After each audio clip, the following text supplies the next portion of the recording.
Well, so I'm Simo Särkkä, a professor with Aalto University and also heading the AI for X program in FCAI. So meaning AI applications. And I'm going to talk about, well, similar thing as Ville was talking about, so how to, well, get, well, like the goal is the same, but a different point of view, I would say. So that I'm talking about how to put physics information into machine learning, basically, which could be reinforcement learning systems or then like classic machine learning. And well, you could build a simulator, yes, but then my talk is about, so you could, because simulators of physical systems are based on some physics-based models. So you can also take the physics-based model and put that into the actual machine learning system. So I'm going to talk about that kind of approach, which sometimes is possible and sometimes not. So first, we are talking about data efficiency. And it's good to realize that, okay, so even when we talk about AI, it's often like we have a lot of data and then we do things because we have the data. But data is not all that we know, because we also know that, well, the physical world exists, we know the physics and such things. So it's a good idea to put that information into the system.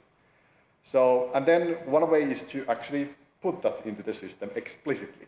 I'm going to give some examples. I'm going to slightly to technical side to see how you would actually do that in practice, but not too much into detail.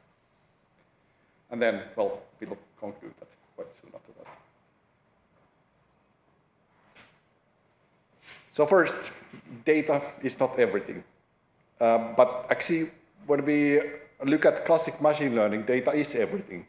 So, because classic machine learning is based on the concept of learning from examples, which is indeed a great thing. So that you don't need to put any other information in the system. You just have huge amount of data, and then you train a neural network or other model to, well, to mimic the data which you have. As concrete examples, for example, neural networks, they can be seen as nonlinear regressors where you fit the parameters of a huge network of weights into the data so that it can reproduce the data, whatever hidden functions there are in the data. And that's it. That's easy. And then, for example, there are support vector machines, other classifiers. So what they really do is that they find some kind of separating planes from the data, and then you can use that for classification. So that's how you can, so classification is how you can distinguish the cats from the dogs and those classic classification problems. Well, maybe not support vector machines, you would use the neural networks maybe convolutional neural networks, but anyway, the principle is the same. And then, well, Gaussian processes and all other models, they are, well, more data efficient models, but still the philosophy is that you try to somehow predict the outputs or labels or classify images or something like that by mimicking the training data. So as such, there is no other information. And indeed, deep learning is just a sophisticated class of these above methods. So that it's still the philosophy. But we know much more than the data. So if I'm controlling like a device, so I know that it's a device. It obeys at least Newton's laws. If I want to be more accurate, maybe some theory of relativity or quantum mechanics. But I know that, and like why would I not put that information in the system? So to be a bit provocative, I would say that this is not really true, of course. But if you think naively, so if you wanted to invent a transistor using machine learning,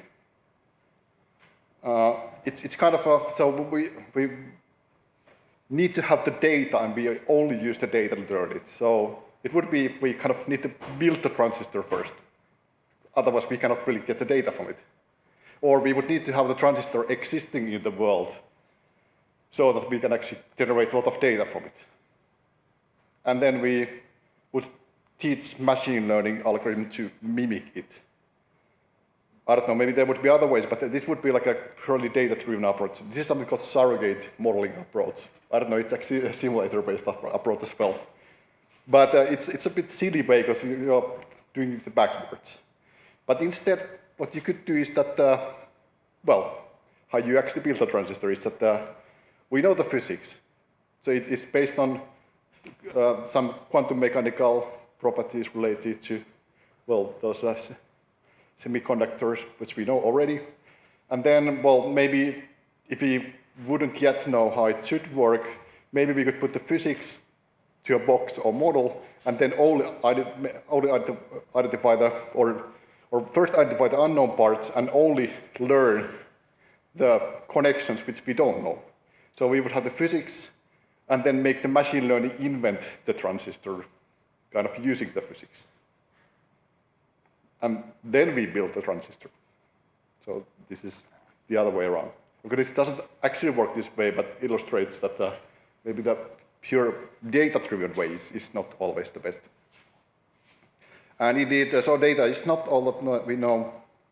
So also we, as humans, use a lot of prior information about the physics of the world when we operate in it.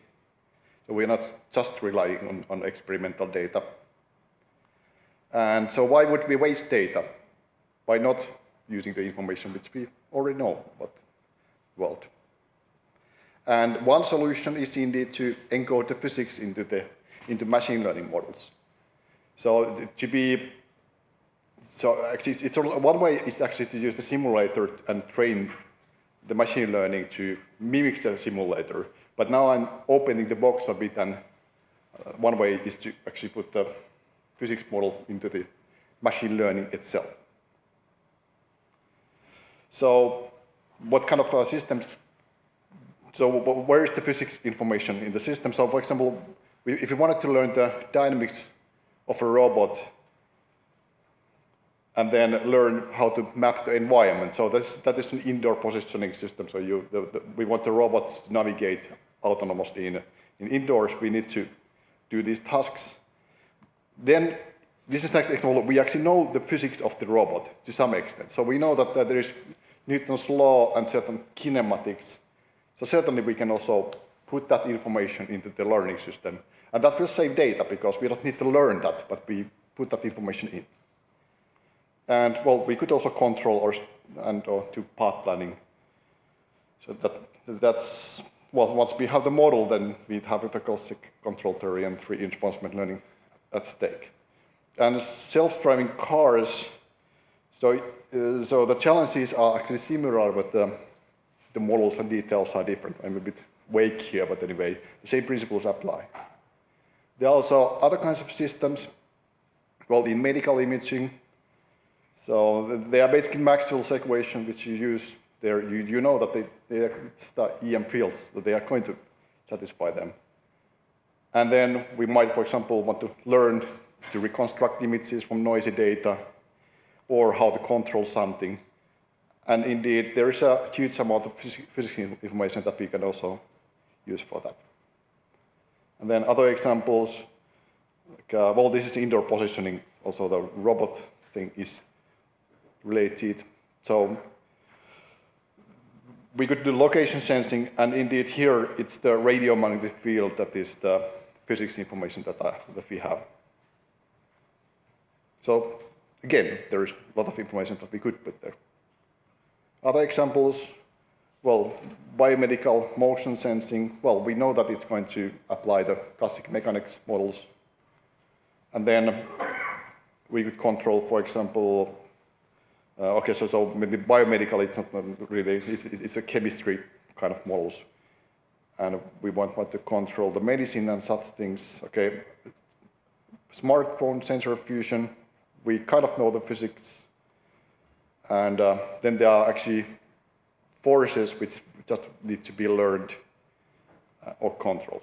But anyway, so these are examples of the prior information, but let's see so roughly how you would actually do these kind of models, or how do you actually do it.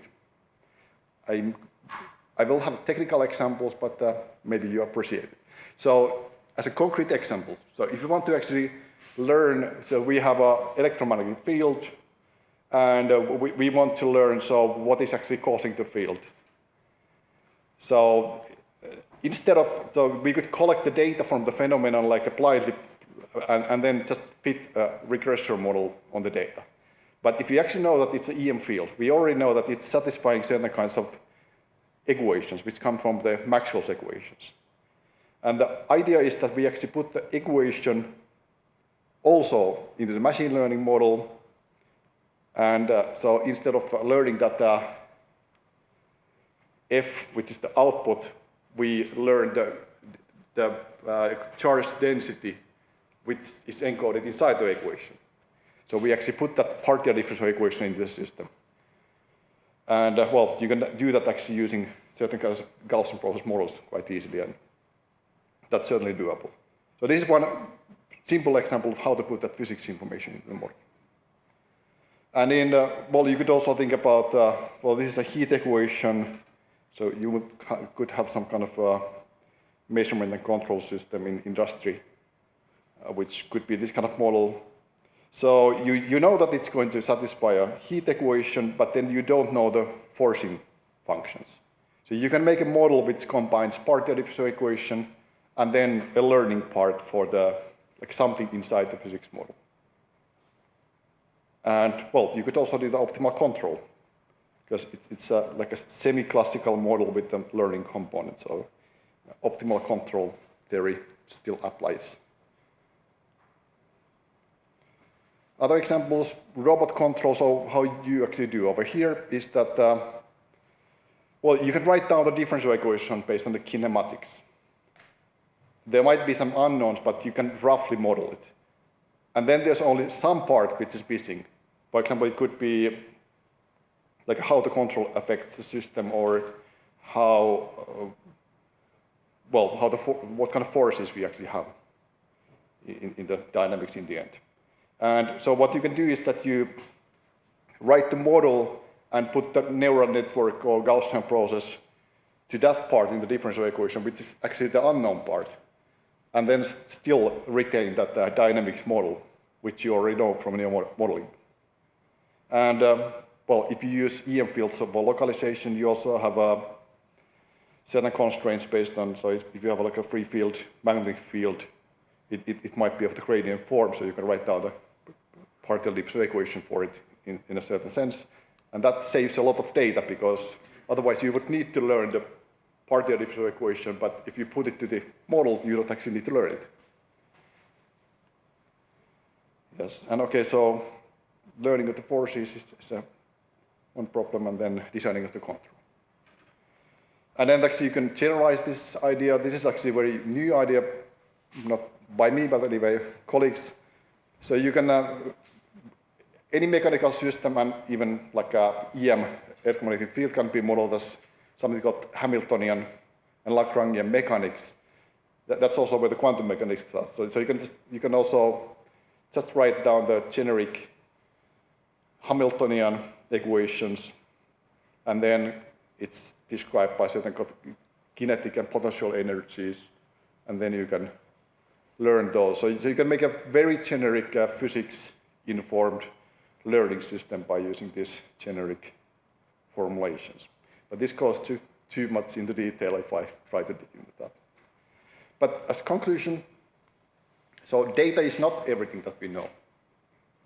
So we also know the physics of the system, and we can even model it. As an engineer, I know how to model physical systems, and then we can also encode that into the machine learning model. And then, well, okay, so we often also wish to control the system, which is actually, so Ville was talking about that, so I didn't go into details into that, but you can also use that for reinforcement learning problems. And then machine learning just learns the subcomponent instead of just fitting the data, and there are important applications in many fields. Okay, but thank you. So these are some examples of applications on the topic.